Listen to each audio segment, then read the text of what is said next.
কালের যাত্রাধ্বনি শুনিতে কি পাও কবিতাটি কোন রচনা থেকে উদ্ধৃত? শেষের কবিতা। রঘুপতি জয়সিংহ কোন নাটকের চরিত্র? বিসর্জন।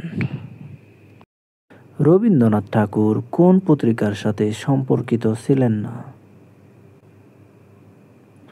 ভারত মেহের। শিশু রাজ্যে এই মেয়েটি একটি ছোটখাটো বর্গির উপদ্রব বলিলেই হয়। রবীন্দ্রনাথ ঠাকুরের কোন গল্পের সংলাপ? সমাপ্তি। তোমার সৃষ্টির পথ রেখেছ আকীর্ণ করি রবীন্দ্রনাথের কোন কাব্যের কবিতা? শেষ লেখা। তোমারই যেন ভালোবাসিয়াছি শতরূপে শতবার, জনমে জনমে যুগে যুগে অনিবার রবীন্দ্রনাথ ঠাকুরের কোন কবিতার অংশ? অনন্ত প্রেম। রবীন্দ্রনাথ ঠাকুর কত বয়সে ছোট গল্পকার হিসেবে আত্মপ্রকাশ করে? 16 বছর। তোমার সৃষ্টির পথ রেখেছ আকীর্ণ করি রবীন্দ্রনাথের কোন কাব্যের কবিতা? শেষ লেখা। রবীন্দ্রনাথ ঠাকুর জীবনে কতটি ছদ্মনাম ব্যবহার করেন? 9টি। বাংলাদেশের সঙ্গে সম্পৃক্ত রবীন্দ্র রচনা কোনটি? ছিন্নপত্র। কোন গ্রন্থটি রবীন্দ্রনাথ ঠাকুর রচিত নয়? ঘুম নেই। ঘুম নেই লিখেছেন সুকান্ত ভট্টাচার্য। ললিতা কোন উপন্যাসের চরিত্র? গোরা। দেনা পাওনা শরৎচন্দ্রের কোন ধরনের রচনা? উপন্যাস। নিচের কোন উপন্যাসটি শরৎচন্দ্র শেষ করে যেতে পারেননি?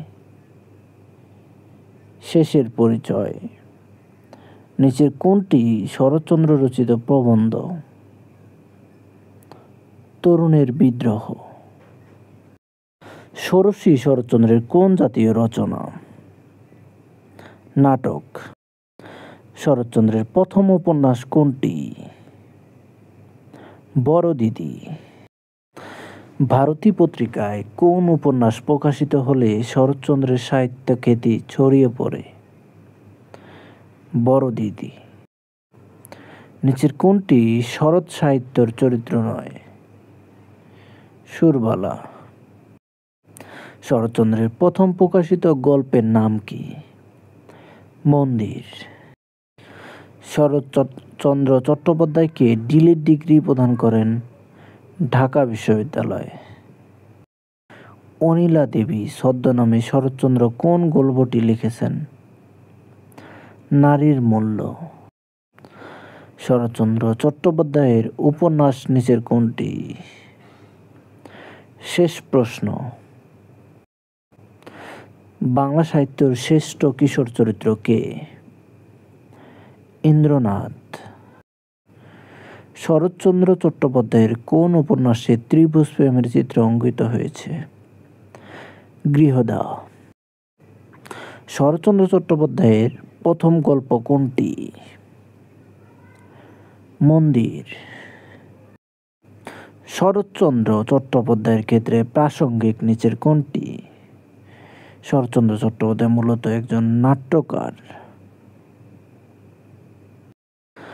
গৃহদাহ উপন্যাসের নায়িকার নাম কি? অচলা। এটি কত সালে রচনা হয়? 1920 সালে।